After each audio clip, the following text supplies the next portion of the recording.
Evangelio según Mateo capítulo 5, versículos 13 al 16. Es como el colofón a las bienaventuranzas que hemos considerado en reflexiones anteriores. Leo el texto bíblico. Jesús dijo: vosotros sois la sal de la tierra, pero si la sal se desvaneciere, ¿con qué será salada? No sirve más para nada, sino para ser echada fuera y hollada por los hombres. Vosotros sois la luz del mundo. Una ciudad asentada sobre un monte no se puede esconder, ni se enciende una luz y se pone bajo el almud, sino sobre el candelero y alumbra a todos los que están en casa. Así alumbre vuestra luz delante de los hombres, para que vean vuestras buenas obras y glorifiquen a vuestro Padre que está en los cielos. Cristo pronunció lo que se llaman las bienaventuranzas, y yo creo que el auditorio aquel día quedó impactado, porque estaba diciendo cosas que eran absurdas para el pensamiento no del mundo en general, sino de los religiosos de su tiempo y de sus discípulos, que indudablemente tuvieron que recibir un impacto cuando el Señor estaba diciendo: es feliz el que llora. ¿Por qué? Porque va a ser consolado por Dios. Y ahora, al final de este primer periodo, como si hiciese un punto y aparte, va a entrar a tratar preceptos de la ley en el reino, etcétera, etcétera, etcétera.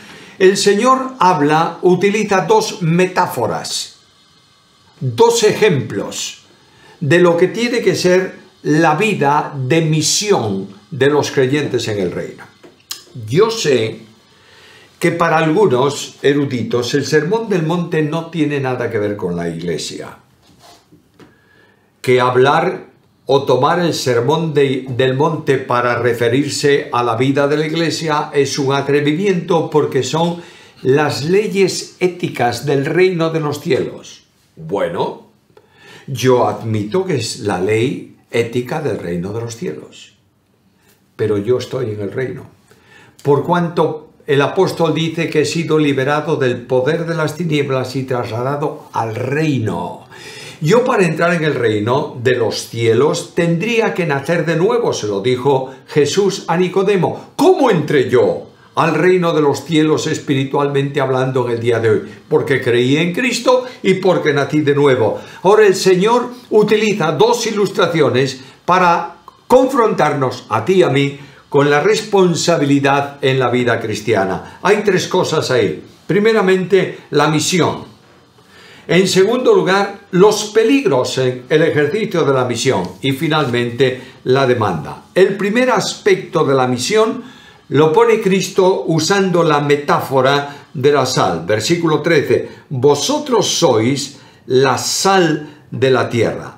La sal es algo que fue apreciada en todos los tiempos. A los soldados romanos se le pagaba parte de su sueldo, de sus haberes, con sal. De ahí el nombre salario. Y de ahí que ese nombre lo utilice Pablo para referirse al pago de la asistencia necesaria a los que sirven a pleno tiempo en la iglesia. Yo sé que hay algunas personas que creen que los que están a pleno tiempo en la iglesia, sean pastores, sean misioneros, no importa lo que, a los que dedican su vida plenamente al evangelio, no hay que pagarles un salario, porque eso no es bíblico. Deben vivir por fe. Naturalmente que deben vivir por fe. Por la fe de ellos que salen a la obra a pleno tiempo dando su vida al servicio del Señor, y por la fe tuya y mía que ofrendamos para que ellos puedan vivir. Y Pablo dice: ¿el obrero es digno de qué? ¿De mi ofrenda? ¿De mi limosna? No, es digno de su salario. A los soldados romanos se le pagaba parte del salario en sal. El regalo de la sal, de una porción de sal, o la participación de ella en la comida, era considerada como una manifestación de amistad. En algunos pueblos, el que compartía la sal con otro quedaba bajo su protección personal. Las ofrendas levíticas, Levítico capítulo 2, versículo 13, tenían que ser sazonadas con sal, y algunos contratos se establecían mediante el intercambio de sal. De ahí que simbólicamente, segundo libro de Crónicas, por ejemplo, capítulo 13, versículo 5, se habla de un pacto de sal. Ahora, la sal es también el ingrediente que te voy a decir, si la estamos tomando diariamente, para dar sabor a las comidas. Y la Biblia dice que es muy difícil tomar el huevo cocido sin un poco de sal. ¿Por qué? Porque resulta insípido. Hago un paréntesis, a mí me encanta el huevo cocido sin sal, pero esto es un gusto personal mío, pero normalmente la comida se sazona. Ahora, hay una metáfora aquí. Y habla de la sal en por tres razones especialmente. Primero, es un elemento antiséptico que evita la corrupción. Segundo, es un elemento que provoca la sed. Tercero, es un elemento que genera sabor. Primeramente, el ejemplo de la sal como antiséptico. La sal no se contamina con la corrupción y combate, por tanto, el deterioro donde ella está presente. Aquí en España, especialmente, hay lo que se llama el jamón ibérico o el jamón salado. Claro, yo he tomado este jamón crudo, llamado así, salado, en algunas partes del mundo y es incomible, porque salado. Me dieron un día una porción de este jamón en un determinado lugar para poner en el pan y quiero deciros honestamente que me costó bastante trabajo tragármelo o comerlo y tuve que ingerir líquido continuamente porque era salobre ese trozo de carne. Ahora, cuando está sazonado en su punto, es enorme, al menos para mí es muy rico. Vivimos también en un entorno marinero y antes de los frigoríficos y antes de todo esto que tenemos modernamente hoy para congelar el pescado se salaba. Se introducía el pescado en lo que se llamaba salmuera y ese pescado quedaba impregnado de sal, se cubría después con sal, se ponía en una caja y eso duraba indefinidamente. Es verdad que se ponía duro con el tiempo, pero no se corrompía. La sal impedía la corrupción no porque la carne no se corrompiese, sino porque la sal estaba impregnando toda esa carne. El creyente, en la metáfora de Jesús que dice, vosotros sois la sal del mundo, tiene que mantenerse él como sal limpio de toda corrupción. Carta primera de Pedro, capítulo 1, versículos 14 y 15. Como hijos obedientes, no os conforméis a los deseos que antes teníais estando en vuestra ignorancia, sino como aquel que os llamó es santo, sed también vosotros santos en toda vuestra manera de vivir. El creyente no se corrompe, el creyente no hace incorruptible al mundo, el creyente no sana al mundo con su presencia, pero la eficacia del creyente es que impide la corrupción de aquello con el que él está en contacto. De otra manera, evita las manifestaciones externas de corrupción con su presencia y con su influencia. El creyente ha sido sacado de la masa de pecado del mundo por la gracia de Dios para que viva en santidad. Y el propósito de Dios al hacer esta obra es evidente. Efesios capítulo 1, versículo 4. Nos escogió en Él antes de la fundación del mundo para que fuésemos santos y sin mancha delante de Él. El creyente se distancia de la corrupción del mundo y la repele. Por eso la metáfora de la sal apunta en primer lugar a la vida de santidad del creyente. Segundo, la sal es un elemento provocador de sed. De modo que en lugares donde hace mucho calor y hay obreros, por ejemplo, que están trabajando en el calor del ambiente, le dan pastillas de sal para que les provoque a la sed y beban agua de modo que no se deshidrate. Lo que está diciendo Cristo es que vosotros sois la sal y vais a provocar sed en aquellos que os rodean. El testimonio personal inevitablemente conduce a una pregunta: ¿qué es lo que tú tienes que yo no tengo y yo deseo tener? E inmediatamente Dios abre la puerta de la evangelización. Porque el Evangelio, ¿qué es lo que ofrece? Ofrece el agua de vida que apaga la sed. El Señor dijo a la samaritana que si bebieres del agua que yo te daré, no tendrás sed, jamás. De manera que la sal del creyente, la vida del creyente, despierta interés en aquellos que están a su alrededor, sienten sed y pueden ser conducidos a Cristo. Tercer ejemplo de esa metáfora: soy sal como elemento generador de sabor. Y es una aplicación tal vez más genérica todavía que las otras dos. El creyente está para dar sabor en una sociedad insípida. La conducta cristiana es precisamente una manifestación especial en medio de la sociedad que da sabor en medio de una sociedad insípida. El creyente obedece a las leyes, un sabor especial. El creyente tiene relaciones familiares correctas, amando a su esposa y la esposa respetando al marido, los padres interesándose por los hijos obedeciendo a los padres, y da sabor en las relaciones familiares. En las relaciones laborales, cuando el mundo está buscando hacer lo menos posible y cobrar lo más posible, el creyente trabaja de forma desinteresada, en el sentido de un servicio honesto a los intereses de la empresa que le está pagando, y da sabor ahí. El creyente, con su conducta irreprochable, da sabor en una sociedad que produce náuseas por la corrupción de vida que hay en nuestro entorno.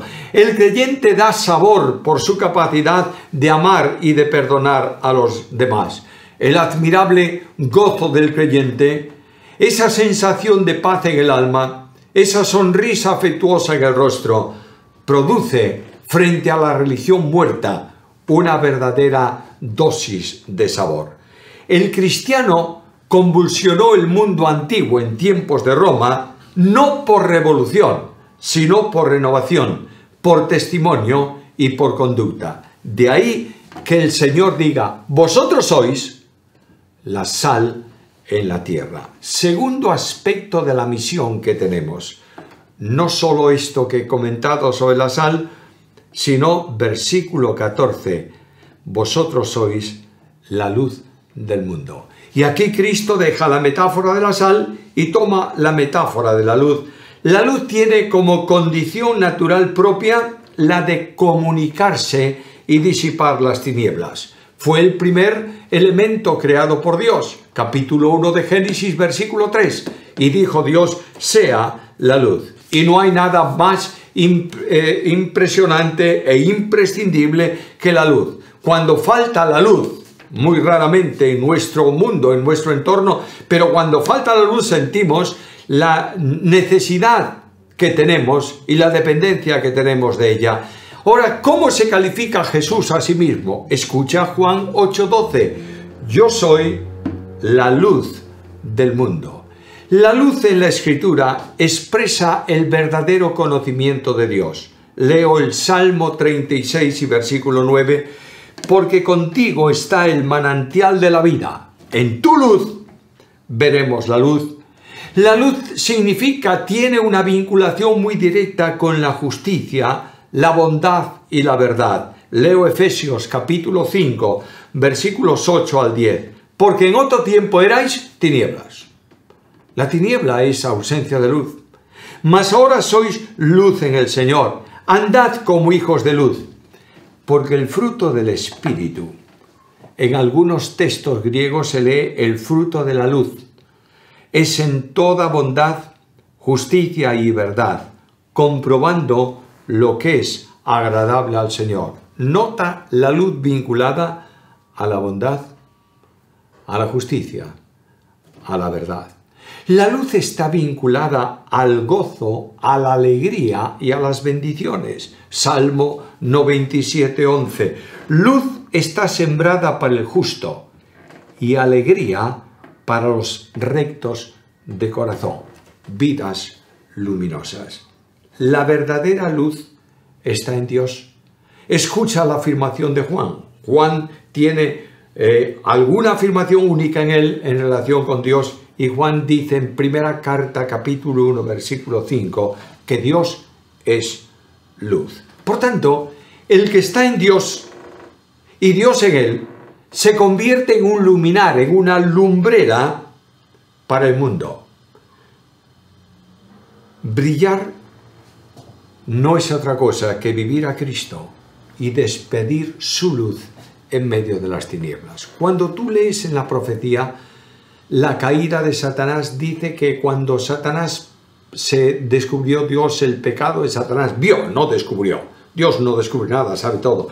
Vio el pecado en el corazón de Satanás, quitó de él luz. ¿Y lo convirtió en qué? Pues en el príncipe de las tinieblas.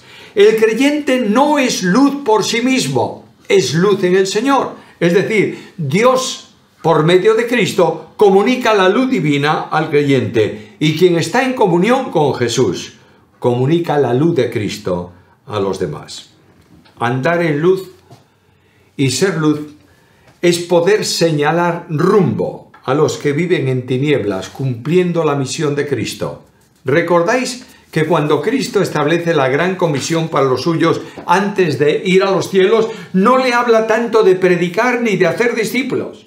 Le dice, seréis revestidos de poder cuando descienda sobre vosotros el Espíritu Santo y entonces me seréis testigos. Es decir, no vais a hablar de mí, vais a manifestarme a mí en el mundo que os rodea. La luz está presente, brillando en la casa de Dios y siendo ejemplo para los jóvenes y para los mayores. Por eso está el testimonio de la luz en este texto. Y menciona dos cosas Jesús. Una ciudad luminosa con luces en la noche, asentada en un monte, no puede esconderse. Yo vivo en una ciudad al borde del mar y esta ciudad está construida, edificada sobre montes. Hay 5 montes aquí en la ciudad. Uno de los espectáculos más impresionantes que puedes imaginarte es entrar por la noche en un barco a lo largo de la ría en donde está asentada la ciudad y tú ves todo de lejos, puntos luminosos. No se pueden esconder la luz de la ciudad por una razón, porque está asentada en el monte. La luz de los creyentes en conjunto, de la iglesia en conjunto, debiera ser tan distintiva y tan real que el mundo la viera, porque estamos edificados sobre un monte en el sentido metafórico, en el sentido espiritual. ¿Por qué razón? Porque los creyentes somos hijos de luz y una ciudad asentada en un monte no puede ocultarse. Los creyentes, de otra manera, no podemos pasar desapercibidos si somos creyentes en un mundo en tinieblas. Pero menciona algo más, la luz aplicada a la casa. Dice, no se mete debajo de un recinto, de un recipiente de madera, se pone encima de un candelero y brilla a todos. Por tanto, lo que está diciendo es que cada uno de los creyentes en el hogar debemos ser luz para los demás, brillando a Jesucristo. El proceso es muy notable. Primero se enciende, luego alumbra. Una sola luz está alumbrando a todos los que están en casa. El testimonio cristiano debiera verse no solo en el mundo, sino también en el hogar. Quiero referirme a un ejemplo bíblico muy impactante de lo que es el testimonio cristiano en el hogar. Escribe a Timoteo y le dice, yo sé que en ti hay una fe firme que residió primeramente en tu madre Eunice y en tu abuela Loida. Por tanto, estas 2 mujeres alumbraron a Timoteo. Es posible que Timoteo conociera a Jesús directamente por el mensaje o el trabajo de Pablo, pero ya la semilla había sido sembrada por su madre y por su abuela. El creyente está llamado a proclamar las virtudes de aquel que nos redimió, que nos salvó, nos llevó de las tinieblas a su luz admirable. La luz en la iglesia es también como hogar espiritual necesaria que sea vista por todos aquellos que están allí, brillando por el liderazgo en la casa de Dios, siendo ejemplos a los jóvenes de lo que es la vida en el Evangelio. Ahora, ¿cuáles son los peligros? Y voy a terminar rápidamente. En relación con la sal, dice Cristo, si la sal se desvanece. Bueno, esto es una referencia hiperbólica porque no es posible que la sal deje de ser sal. El cloruro de sodio, que es el componente de la sal, si desaparece, no es sal. Y aquí dice Cristo, imagínate que pudiera desaparecer. Si quedase algo sólido, sería polvo, que no valdría para otra cosa que para ser puesta en el camino y ser pisado. El que no obra como sal, no tiene derecho a exigir que sea considerado para nada, porque la situación es muy grave. Dice, si la sal no es sal para otros, entonces ¿para qué vale la sal? La consecuencia, si lo que aparenta ser sal no lo es simplemente arena y es solo buena para ser pisada por las gentes. Es la típica forma de hipocresía espiritual, que habla mucho, pero no es nada. En relación con la luz, el peligro está en que se ponga debajo de un almud, testimonio oculto al mundo.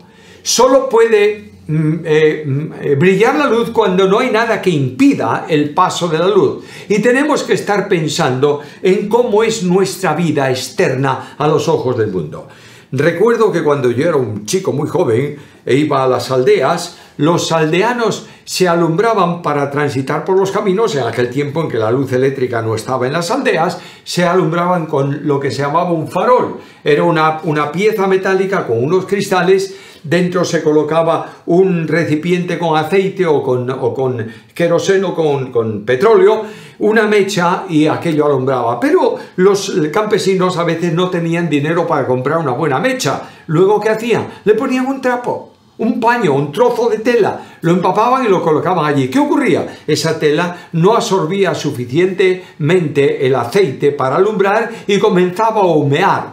Y los cristales de ese farol se ponían oscuros por el humo de la mecha. ¿Qué hacía el campesino? Paraba un momento, abría los cristales y con algo los limpiaba por dentro para que la luz saliera al exterior. Dios te llama a ti, me llama a mí, a una vida limpia para poder ser luces en medio de las tinieblas y sal en la tierra. La demanda final está en el versículo 16. No es un ruego de Dios, es un mandamiento establecido. Así, de esta manera, alumbre vuestra luz delante de los hombres, para que vean vuestras buenas obras y glorifiquen a vuestro Padre. Las buenas obras ponen de manifiesto la realidad de la luz. Dios brilló en el mundo alumbrando las tinieblas porque era luz. Y los hombres reaccionaron a la luz resplandeciente de Dios en Cristo. Y lo que los hombres quisieron hacer es apagar la luz, porque denunciaba su situación, y pusieron al Hijo de Dios en la cruz. Y permitidme decirlo de esta manera, yo sé que es una frase que a lo mejor no os gustará demasiado, pero es alegórico total. Los demonios aplaudían cuando el Hijo de Dios murió en la cruz. Pero el Hijo de Dios resucitó y se hace vida en el corazón de millones de personas en el mundo que lo tienen como Salvador personal. Y el mundo trató de apagar una luz. Dios encendió miles que brillan en el mundo. Y dice Cristo, así, de este modo, alumbre vuestra luz. ¿Te das cuenta que es un testimonio silencioso del Evangelio? Pensamos a veces que evangelizar es predicar, proclamar un mensaje, hablar a las personas. La Biblia tiene un contenido muy intenso de evangelio silencioso. Evangelio sin palabras. Las buenas obras del creyente manifiestan esa realidad. Y las buenas obras no son el resultado de un esfuerzo religioso, sino la consecuencia de la vida del salvo. Por eso dice Cristo que vean vuestras buenas obras. Y como vuestras obras no proceden de vosotros, sino de vuestro Padre, glorificarán a vuestro Padre que está en los cielos. Quien es hijo de Dios tiene que reflejar el carácter de Dios. Y dice Juan en su carta primera, capítulo 4, versículo 17, como Él es, así nosotros en el mundo. Se cuenta que una vez un profesor de un colegio llevó a los niños de su clase a visitar una catedral.